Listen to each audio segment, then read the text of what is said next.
Ignition Entertainment's Shane Bettenhausen and PR specialist Chase Colasano refused to leave Zadzooks headquarters and kept talking about the soon-to-be-released Wii Swordmaster epic, Muramasa, the Demon Blade. Here's part 2 of the interview. Hey Shane, what's with the teen rating? This is a traditional action-adventure game that's actually totally cool for the whole family, and the teen rating is partially because there's a little bit of what they call suggestive themes, in that in this game you go to a hot spring, which is like a traditional cultural Japanese thing, and because the characters are wearing towels, Nintendo says that is suggestive themes, but really it's more in line with classic kind of games like Castlevania and Metroid. You know, it's a character action game, you're exploring, you're fighting monsters, you're leveling up, you're collecting stuff, fighting huge bosses. So I think, you know, unlike a first-person shooter, which you don't associate with Nintendo family-friendly audience, this is, you know, has roots in Zelda and Mario and these classic hop and bop action-adventure games. Let's talk about Vanillaware's development journey. In fact, this is a game they've been trying to make for 10 years, and they kept pitching it to different companies, and people thought it was too Japanese, too risky. Why make a 2D game in an era when everything on Wii is 3D?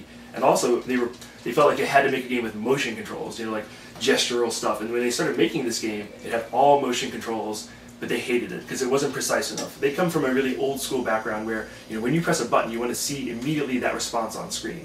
And this was just too imprecise. So they spent a whole year on that, ripped it all out, started from scratch, and worked on a gameplay, you know, a style of gameplay that was what they wanted to do. And I think there are very few games like this on Wii. You know, Wii has a lot of great casual mini games, but there aren't that many games where you feel like you're on a quest, like you're getting better at it, you're amassing things, you're learning a story. And this is a game where you come home and you want to progress, you want to get better at it. And by the end of the game, you feel as if you fully mastered it, you've journeyed through this huge world, seeing all sorts of creative things, and it's fun for the whole family, actually. It's a game that there need to be more games like this on Wii. Sounds like a great game for the PS3 or Xbox 360. The publisher of this game in Japan recently came out and said they wish they had made this game for the next-gen consoles.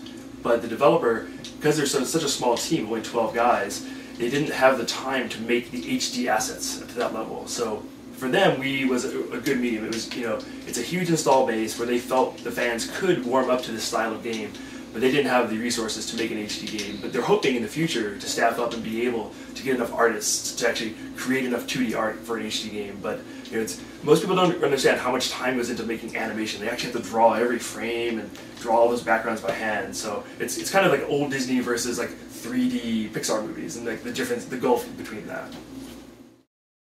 Can I learn anything from the game? So you can actually learn a lot about Japanese culture through this game. For example, this character Kongiku, she's what's called a kitsune, which is like a fox spirit. And there are these women who transform into like little foxes. And Momohime, the female heroine of this game, she's haunted by this evil samurai inside of her. So Kongiku takes, instead of tricking her, she's like, I'm going to help you, because she feels sorry for her plight. And throughout the game, she and her fox army kind of help lead you to safety and point you in the right direction.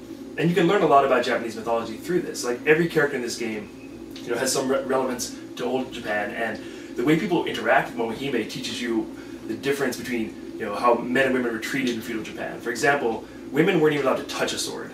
So when she shows up in a town wielding like 108 swords, all these male samurai are like, "What? Who are you? Why are you?" You know, they're so rude to her, and she has, you know, she kind of like is rude to them back, and that never happened. So it's kind of a, you know, treatise on Japanese culture, and the developer, you know, kind of poking fun at the misogyny inherent in Japanese culture. Muramasa, the Demon Blade is rated T for teen and is available September 8th for the Wii.